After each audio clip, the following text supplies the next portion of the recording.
YGO Strats back with more single card discussions, talking about some of the individual cards that have impacted Yu-Gi-Oh! Throughout the years. Today's card, one of the best in the Pot series of cards, Pot of Duality. Duality was first released in Duelist Revolution in August of 2010, with notable reprints in the 2011 collectible tins, Battle Pack Epic Dawn in 2012, Battle Pack 2 War of the Giants in 2013, and High Speed Riders in 2015. As for time on the ban list, it was semi-limited in the September 2012 ban list, and put back to 3 the next year in the September 2013 ban list. A normal spell card, its effect reads: excavate the top 3 cards of your deck, add one of them to your hand. Also, after that, shuffle the rest back into your deck. You can only activate one Pot of Duality per turn. You cannot special summon during the turn you activate this card. Continuing Konami's trend of powerful spells with Pot in the name that you get cards from your deck to your hand is Pot of Duality. Duality is a very useful card, a borderline staple were it not for the restrictions it places on the player for special summoning. That being said, on release that didn't make it any less desirable. Shortly after its release in 2010, Duality skyrocketed up to an average $100 per copy due to its then secret rare only printing. Duality was viewed as a 3-of in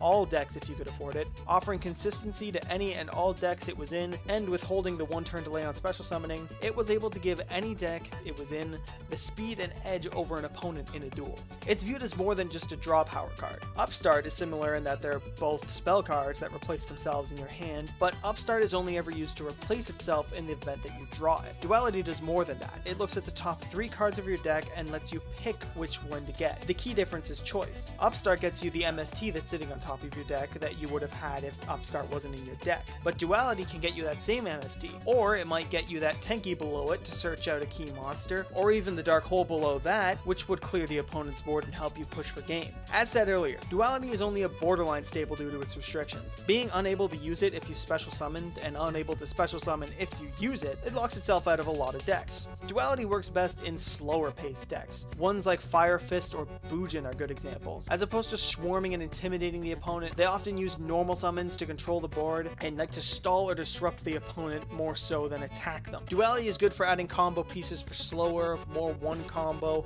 and control oriented decks. Put simply, Duality lets you look 3 turns ahead. Just think of all the times you've lost a duel, looked at the top card in your deck and realized if you'd had that card you would have won. That's what Duality has the potential to let you grab. Obviously at the cost of not special summoning, but it's one that can turn the tide in the game. It will continue to stand as a good card to have for the rest of Yu-Gi-Oh's time, if only for the slower formats that come from time to time. And that's our look at single card discussions, Pot of Duality. Stay tuned for our next video and feel free to suggest some cards to review or deck profiles to post. Don't forget to comment, like, and subscribe, and we'll see you next time on YGO Strats. Yu-Gi-Oh! Fun fact of the day, Dark Magician is the only main character ace monster not to share its attack and defense with the other ones, in this case being that its defense stat is 2100 as opposed to the 2000 shared by the other main character's ace monsters. This has been YGO Strats with your Yu-Gi-Oh! Fun fact of the day.